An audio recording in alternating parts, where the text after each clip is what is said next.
Hello friends, मेरा नाम है हितेश और मैं आपको एमपीएससी का जो अभी नोटिफिकेशन आया है उससे रिलेटेड कुछ अपने थॉट्स बताऊंगा।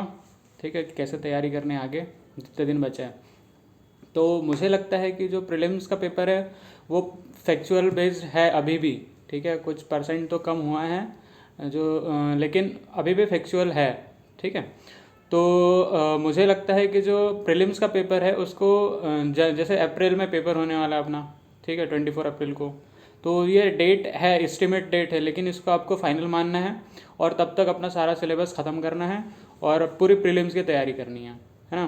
तो मैं ये अपने उसको टाइम को ऐसे बांटूंगा कि जो जनवरी है उसको मैं कॉमन दूंगा, प्रीलिम्स प्लस मेंस। ठीक है, और फेब्रवरी आधे तक भी अगर पॉसिबल हुआ तो मैं मेंस और प्रीलिम्स दोनों को कंबाइन करके पढ़ूंगा।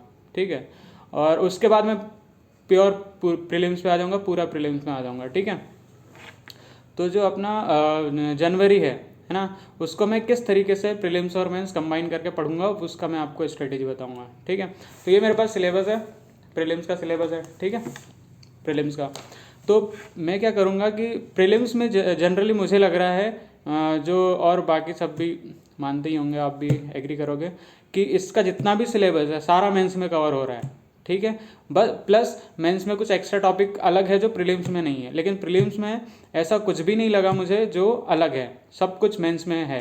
ठीक है, थोड़ा बहुत अगर कुछ छोड़ दे तो मुझे ये लगता है कि जैसे अपन इसको पढ़ रहे हैं तो इसमें अपन पूरा प्रीलिम्स फैक्ट ही पढ़ेंगे। ठीक है, तो मेरा ये मानना है कि जो भी टॉपिक अपन पढ़ रहे हैं, ठीक है, या जो भी जैसे कुछ भी एग्जाम्पल है, खजुराहो ले लो। ठीक है, तो उसको क्या करो, आप 3 मार्कर में भी तैयार कर लो। ठीक है, और मेंस के लिए 3 मार्कर इंपॉर्टेंट है और 5 मार्कर इंपॉर्टेंट है। ठीक है, बाकी 11 मार्कर तो जब 5 मार्कर और 3 मार्कर तैयार हो जाएंगे तो उसको आप एलेबरेट करके 11 बना सकते हो। ठीक है, बड़ा आंसर लिखना ईजी होता है, बल्कि छोटा आंसर बहुत टफ होता है और 3 मार्कर तो बहुत टफ होता है। ठीक है, तो आप प्रीलिम्स को आप मेंस का सिलेबस प्लस प्रीलिम का सिलेबस जो कॉमन है, ठीक है, उसको 3 मार्कर में तैयार कर लीजिए।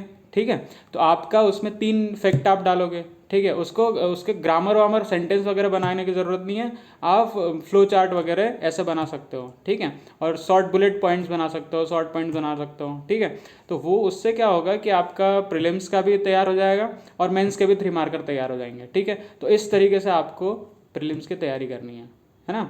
तो जो प्रीलिम्स का पूरा सिलेबस है, मतलब जितना भी 10 यूनिट्स है, सारे 10 यूनिट्स को इस तरीके से तैयार कर लीजिए कि दोनों कवर हो जाए। ठीक है, लेकिन आपका सिलेबस कौन सा रहेगा, प्रीलिम्स का, है ना, लेकिन इसी को मेंस के लेवल तक लेके जाना है। ठीक है, तो आप और अभी जैसे नोटिफिकेशन आ चुका है तो अब आपको एग्जाम मोड में आ जाना चाहिए। ठीक है, प्रीलिम्स मोड में आ जाना चाहिए, कहने का मतलब। तो प्रीलिम्स की तैयारी कैसे होती है, ठीक है, क्या है कि बुक्स सबको पता है ना, मतलब 10 यूनिट्स की जितनी बुक्स है वो सबको पता है, स्टैंडर्ड बुक्स भी पता है। आप या तो कहीं और वीडियो में देख लीजिए, यूट्यूब में बहुत सारे वीडियोस पड़े हैं जो ये बताते हैं कि कौन सी यूनिट के लिए कौन सी बुक प्रेफर करनी चाहिए। ठीक है, तो मेरा एम वो बुक्स लिस्ट नहीं बताना है आपको, मेरा ये बताना है कि सिलेक्शन के लिए क्या ज़रूरी है। ठीक है, तो सिलेक्शन के लिए जो है वो एमसीक्यूज लगाना ज़रूरी है। ठीक है, सबके पास में सारी बुक्स है।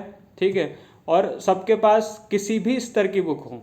ठीक है, सब बुकों में से कवर होता है, आपको सिर्फ क्राइटेरिया ये होना चाहिए कि आपका सिलेबस कवर हो रहा है बुक्स में। ठीक है, तो वो किसी भी स्तर की हो और बहुत अच्छी से अच्छी हो या बहुत घटिया से घटिया, उससे मतलब नहीं है ना। उसमें आपका प्रीलिम्स का सिलेबस कवर होना चाहिए, ये पहली क्राइटेरिया है।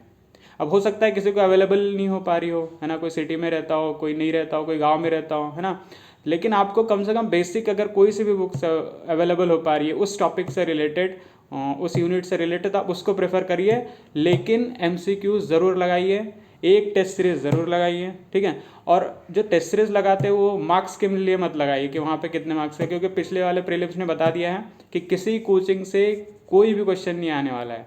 ठीक है, किसी के नोट से कुछ नहीं आने वाला है। ठीक है, तो इसलिए आप एमसीक्यूज लगाने का आपका जो तरीका है वो एलिमिनेशन मेथड सीखना है। ठीक है, गोले कैसे भरने, ये गलतियाँ नहीं, बेसिक गलतियाँ आपको नहीं करनी है, उसके लिए आपको प्रीलिम्स का टेस्ट सीरीज लगानी है और एमसीक्यूज लगाने हैं, है ना। जैसे अपन क्या होता है कि जैसे दो ऑप्शन में ज़्यादातर कन्फ्यूज़न होता है है ना, बहुत लोगों को होता है।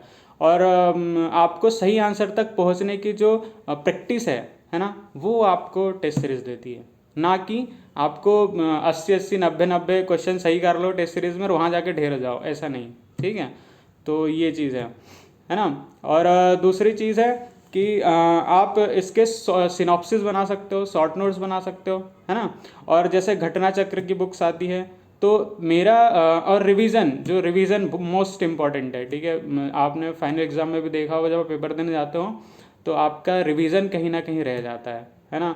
तो रिवीजन करने का मुझे सबसे बेस्ट तरीका ये लगता है कि आप MCQs लगाओ। जितना टॉपिक आपने पढ़ लिया है, जितना सिलेबस आपने पढ़ लिया, क्या उसके सारे MCQs आप कर पा रहे हो, तो आपका रिवीजन ज़बरदस्त है, ठीक है। और उसको बार बार लगाओ ताकि वो क्वेश्चन आपको रट जाए, ठीक है। तो रिवीजन करने का कोई तरीका नहीं मुझे लगता है बहुत सारे तरीके, लेकिन सबसे बेस्ट तरीका मुझे MCQs लगता है। आप उस टॉपिक के बार बार MCQs लगाइए। जब भी आपको लगता है कि मेरा टॉपिक वीक हो रहा है, मैं हफ्ते में अगर आपको लगता है 4-5 दिन में लगता है ना, तो आप उसके फिर से वही MCQs लगाइए, नए MCQ जितने मिल सकते हैं उस टॉपिक से रिलेटेड। सबसे बेस्ट तरीका MCQs लगाना है। और MCQs से आपके जो फैक्चुअल चीज़ें क्लियर होती है, और एक वो माइंडसेट बन जाता है ना, प्रीलिम्स वाला माइंडसेट, ठीक है। पढ़ने से कुछ नहीं होने वाला है, सब पढ़ के जाते हैं, जितने लोग अपने फॉर्म भरते हैं, जितने लोग वहाँ फॉर्म भरते हैं और पेपर देने जाते हैं, सब पढ़ के जाते हैं, ठीक है। लेकिन पढ़ने से कुछ नहीं होता, वहाँ कुछ याद नहीं आता है, ठीक है। सब ब्लैंक होता है और सब नया नया चीज़ें सामने होती है, ठीक है। तो उसको डील कैसे करना है, टाइम मैनेजमेंट कैसे करना है, ठीक है, कि कितने टाइम में मुझे क्वेश्चन अटेम्प्ट कर लेना चाहिए। यहाँ 3 उसमें स्टेजेस में करना चाहिए कि पहले जो एक बार में क्वेश्चन बन रहे हैं उसको कर लो, फिर उसके बाद में जिसमें 2 में डाउट है उसमें कर लो, और तीसरे में तुक्के लगाना, ठीक है। और गोले भरने के लिए जो आपको टाइम बचना चाहिए, ठीक है, इसकी प्रैक्टिस होती है टेस्ट सीरीज़ में। और ऑफलाइन टेस्ट सीरीज़ लगाना बहुत ज़रूरी है। या तो आप घर में अगर टाइम निकाल सकते हैं एकदम, और टाइम भी फिक्स होना चाहिए आपका 10 बजे, ठीक है। जो पेपर का टाइम होता है उसी टाइम आप बैठिए टेबल पे, सारी कंडीशन वही अप्लाई कीजिए और वो MCQs आप लगाइए, ठीक है। तो मैंने क्या बता दिया कि MCQs लगाना चाहिए। मैं MCQs की आपको बुक्स बता सकता हूँ, जैसे घटना चक्र है, ठीक है। MPGK के लिए आप कोई भी एक बुक उठा लीजिए, ठीक है। जैसे पुणे करके आती है, महावीर की आती है ना। और मार्केट में अभी नई नई बहुत सारी, जैसे TMH की भी है, ठीक है। तो आपको जो सूटेबल लगता है आप उसको पढ़ के देखिए, जो कंफर्टेबल लगता है वो बुक लगाइए। लेकिन MCQs लगाना कंपलसरी है। रिवीजन के लिए भी MCQs लगाइए, प्रीलिम्स निकालने के लिए भी MCQs लगाइए, और मेंस के 3 मार्कर तैयार करने के लिए भी MCQs ही लगाइए, ठीक है।